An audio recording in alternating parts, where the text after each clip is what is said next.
Thokozani bantwana bethongo, thokozani nanonke izindlondlo ezikhona kulolu hlelo lethu le-Ingwe Mabalabala TV. Uyena kumkhulu lo, uyena ugogo, uMathozana lo, uyena-ke lo uMakhosi uHlophe okhulumayo, kanye nawe okhona endaweni yase-Pinetown, endaweni ekubizwa kuthiwa uSavannah Park kungena road. Kanza kwethu siyabonga kakhulu ukuqhubeka nokuxhasana nokusapota le channel.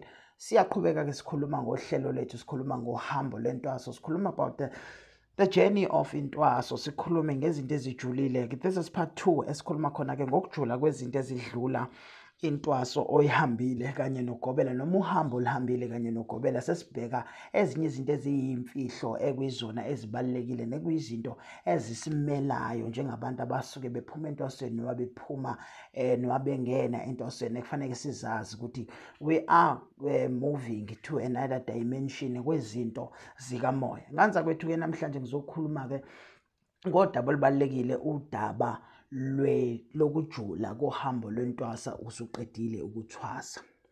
There is always something eyayihlezi ishiwo kumina kuthiwa intwasa ephelele, intwasa ephelele iqala mhla umuntu eqeda ukuthwasa. Intwaso ephelele iqala mhla umuntu eqeda intwaso. Kanza kwethu, we must understand ukuthi uhambo lwethu lwedlozi kanye nathi, okusho ukuthi the journey must be i-journey ehlanganisa thina kanye nabantu abadala ekusuke kuyibona basembethe. Uma this journey isihlanganisa nabantu abadala abasuke besembethe, kunamandla atholakala kwizinto eziyisiphiwo esinikezwe zona abantu abadala, ekuyizona zinto esiphila ngazo nezinto ekumele siphile ngazo ukuze kwazi ukuthi leli fa masilishiya silishiye emhlabeni, silishiyele nabanye abayothi mebelithatha balithathe bagijime nalo. So-ke nganza kwethu-ke namhlanje-ke siyaqhubeka-ke. Usuhambile-ke salikwazi, usuhambile umuntu omdala, wahamba waya entwasweni. Uthe uma usuqeda ukuya entwasweni, wawuhlala lo 3 months, wawuhlala lo 6 months, wawuhlala lo nyaka, waze wafika isikhathi sokuthi uyaphothula, waphothula waqeda, usuyabuya usuba nesigodlo. Ila-ke kuqala khona-ke ijeni la idlozi selikade lihambile isikhathi eside ngekhathi usentwasweni, la yoqoqa ama-resources ukuthi ukwazi ukuphothula. Seliyabuya-ke idlozi-ke manje selizoku fundisa noma lizokufaka isitembu manje sokugcina sokuthi-ke manje kusugobela nawe, manje kusumakhosi nawe. Uhambo-ke lwalesi sikhwama esikunikeze sona noma lesi siphiwe esikunikeze sona luhamba kanjani? So kunezinto eziyimfihlo esizithola mase sesidlulile ekuthwaseni. The first thing esizoyithola mase sidlule ekuthwaseni ukuthi kuzobhoboka i-wisdom, ubuhlakani onikezwa bona ithongo lokudila nezinto eziphathelene nokugula kwemizi yabantu nokugula kwesizwe. Kuzoba khona amaphupho okade ungawatholi ngekhathi usentwasweni osuwathola eseqhuma, esekuvezela izimfihlo ezikhona ezijulile ngokwesizwe sakini, ukuthi thina usibona nje singabakaHlophe kwakwenze njani singabakaHlophe, sisuka kuphi nendawo, masisuka yini esasikholelwa kuye, imaphi abantu esasihlangana nabo ngokwezinto zikamoya, nokuthi umuphi-ke uNkulunkulu thina kade simkhonza njengabantu bakaHlophe.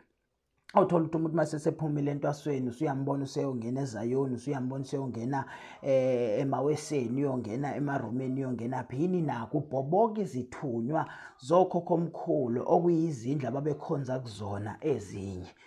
Uthi mase usuphumile entwasweni usuwakhelwe noma wabekwe esigodlweni sakhe esisodwa, kodwa mase usuphumile mase uyatshena ukuthi yena sekufanele kuwakhe esinye isigodlo sesibili la khona uzofaka khona imithi noma la uzofaka khona iziwasho. Yini na uhlelo lomsebenzi okade unikezwe wona ugobela akade engahlangani nakho, ngoba ugobela umsebenzi wakhe mekuwukuthi akudlisa izinkamba mase yakuphothula lezi zinkamba ukuze into yakhe iqale iqhume.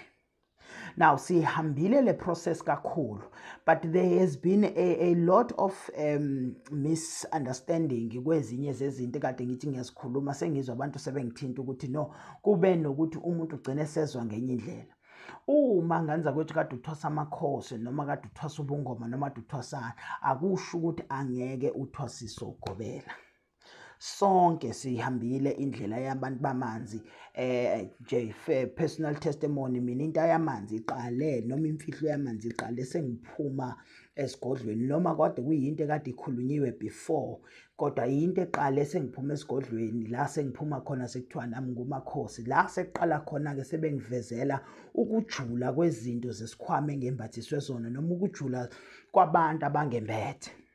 Now lento-ke ithini na? Kunezinto engeke zibhoboke ngekhathi usasendlini yomunye umuntu noma usasemzini noma usadla iy'nkamba zomunye umuntu, ngoba lezi iy'nkamba ozidlayo sizidlela ukuthi ene ziqhumise lezi zinto ekufanele zibonakala ekugcineni. So for an example, uyaya your primary school, you do your primary school grade 1 up until grade 7. Usuke ka grade 6 uzofika ka grade 9, but the main objective yayona yonke lento akusikona ukuthi kubalekile ukuthi akusikona ukuthi uno grade 7, akusikona ukuthi uno grade 8, kodwa i-main objective ukuthi wena uno matric. So kufunakala the last result yezinto ofane kuzenze. So ke nakhona ngiven e-tertiary wenza i-degree kodwa fanele ukwenza first year, second year, third year. Isizathu salokho ukuthi i-process ibalekile, kodwa into ebalekile ekugcineni akusikona ukuthi uno first year, akusikona ukuthi uno 2 years e-university, but into ebalekile ukuthi did you graduate ngekhathi uwenza i-degree yakho. So ke uhambo ke lentwaso liyefana nalokho, the principle is the same, ukuthi ngekhathi uyagogobela iphase le ofanele uyidlule ukuze ukwazi ukwamukela izinto zomkhulu. Akusikona ukuthi intwaso ngoba nakho usuthwasile wafaka inyongo esandleni sekuyona into esikuveza noma esikvedicate ukuthi wena usungelapha, wena usumelaphi, kodwa into eyenza ukuthi ube umelaphi ukuthi idlozi kuyilona elakhetha lakwembatha kube yilona thongo ke manje eselizothi ke seqedile ke lo muntu ade simthembile kade simthumile ukuthi akazokuphakamisela lezi zinto kwezethu ukuze ufinyelele la kufanele ufinyelele khona, because usufinyelelile ke mntwana wethongo. Sesiyadlula ke manje ke sesikufundisa ke manje lezi zinto kuyezethu, because kunezinto ungeke uyifunda ungakaqali kokunye.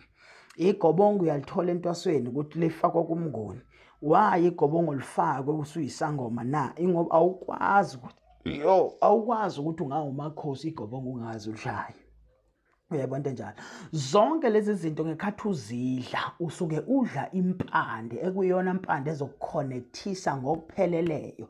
Njengoba sifaka imbhemisi emakhaleni, le mbhemisi esiyifaka emakhaleni yokuqaqa ingqondo ukuze sihlubuke engqondweni yethu ekhanali, siqale singene kwingqondo la khona we have adjusted to i-wisdom esizoyireceive from abantu abadala, from amakhosi, from iy'thunywa zethu.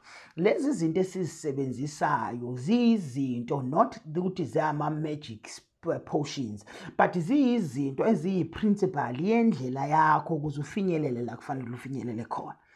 Now-ke usethu omunye-ke abami-ke mkhulu bathi bazozenzela leyo, siyayazi kade sasiyikhuluma namanje, kodwa ngicela ukudlula kuyona kancane. Yebo abantu bakho bazozenzela, but abashongo ukuthi bazoqala nini ukuzenzela.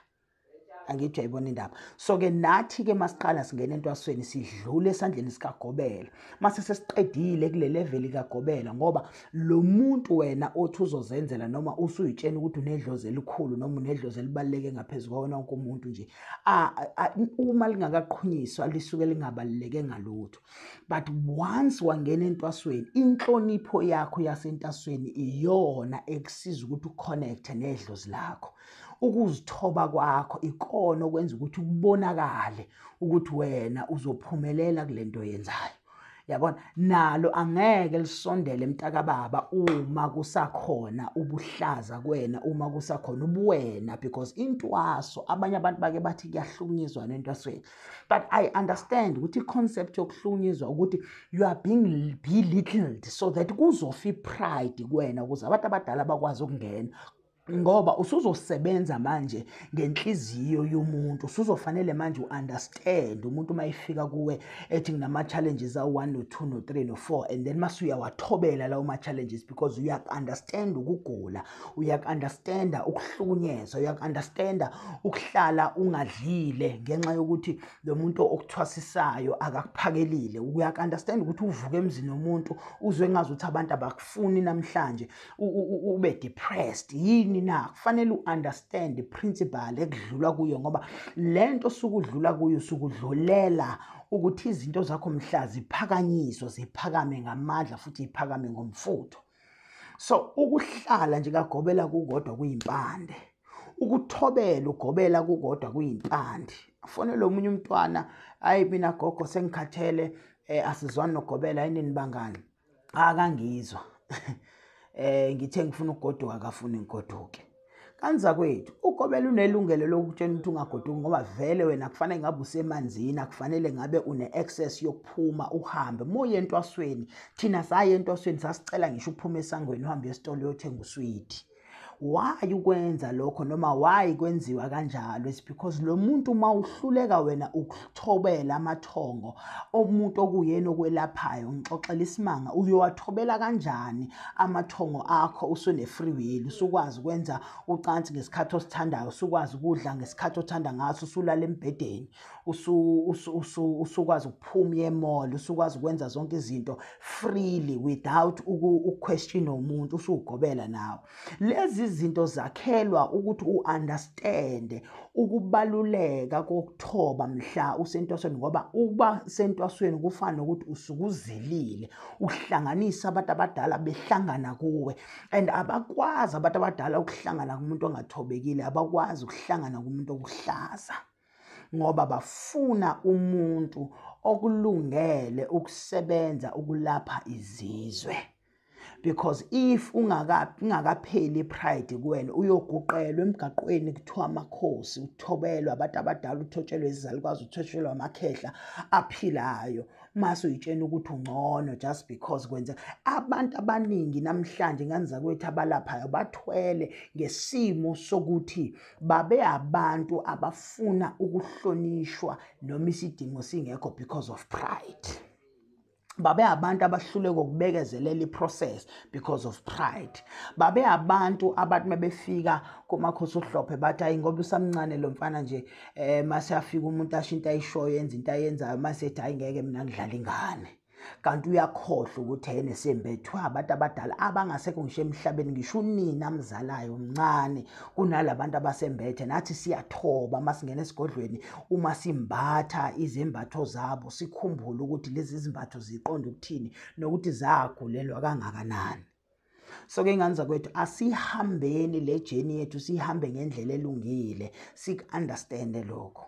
Uyena-ke ugogo uNomathozane la, umakhosi uhlophe. Kanza kwethu siyaqhubeka nalolu hlelo, siya ku-part 3. Ngizozama ukufaka khona namhlanje u-part 3 walolu hlelo la khona siqhubeka sithi the journey of intwaso.